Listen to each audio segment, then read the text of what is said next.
Lectura del Santo Evangelio según San Marcos.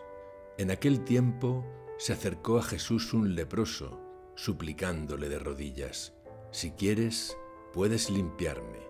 Compadecido, extendió la mano y lo tocó, diciendo: «Quiero, queda limpio». La lepra se le quitó inmediatamente y quedó limpio. Él lo despidió encargándole severamente: «No se lo digas a nadie, pero para que conste, ve a presentarte al sacerdote y ofrece por tu purificación lo que mandó Moisés, para que les sirva de testimonio». Pero cuando se fue, empezó a pregonar bien alto y a divulgar el hecho, de modo que Jesús ya no podía entrar abiertamente en ningún pueblo.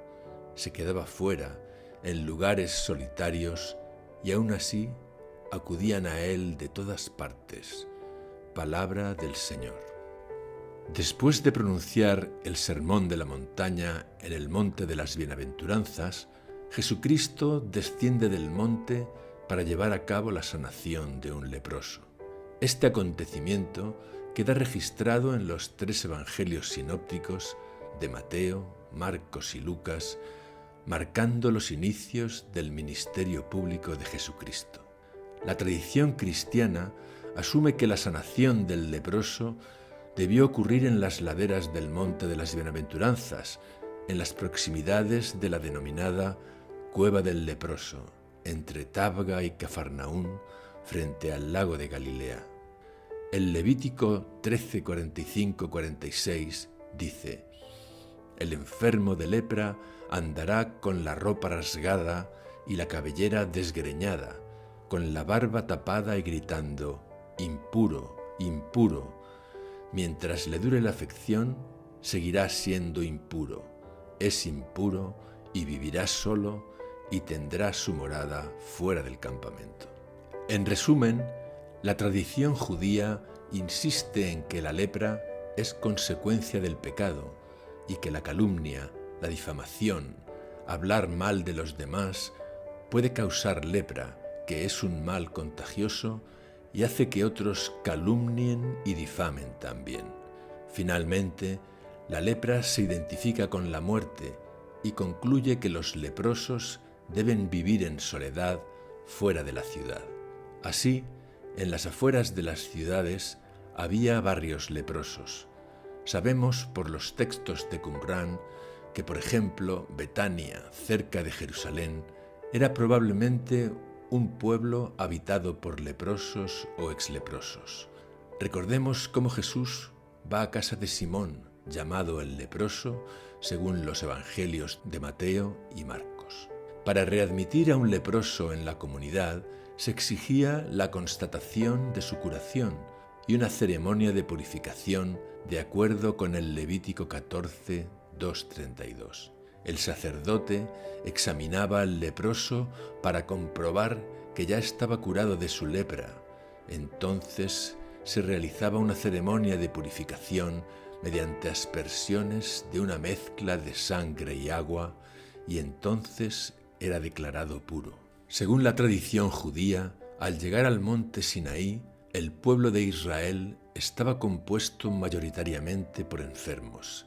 Después de dar la ley a Moisés, Dios cura a su pueblo y establece una alianza con él.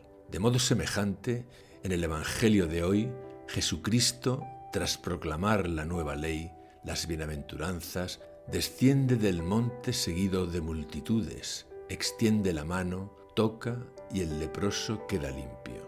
El leproso, de rodillas, suplica, como en el Salmo 130, «Desde lo hondo a ti grito, Señor.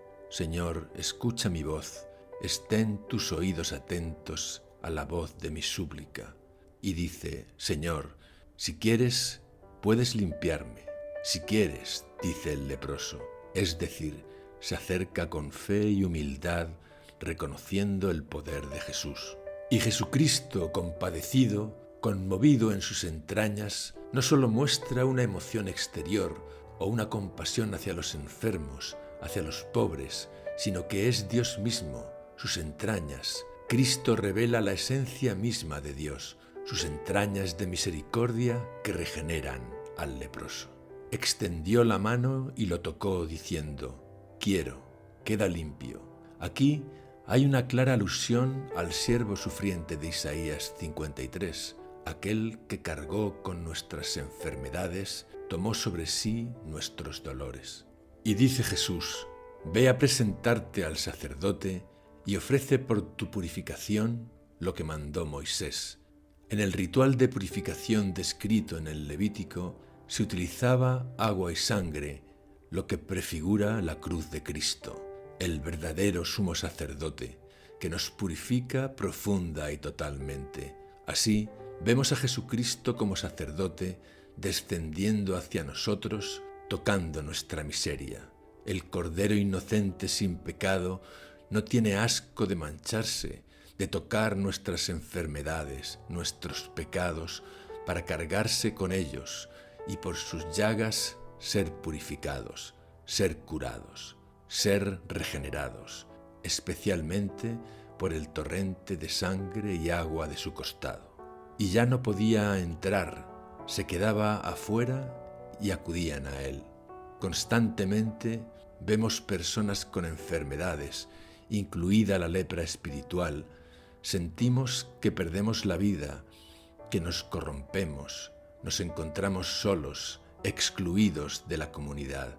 El Mesías desciende al mundo y se sienta con nosotros fuera del campamento, toca al intocable, al leproso, al enfermo, incluidos nosotros mismos, mostrando que no hay enfermedad ni pecado que no pueda sanar si sinceramente buscamos la curación. Toma sobre sí la lepra, se hace leproso con nosotros.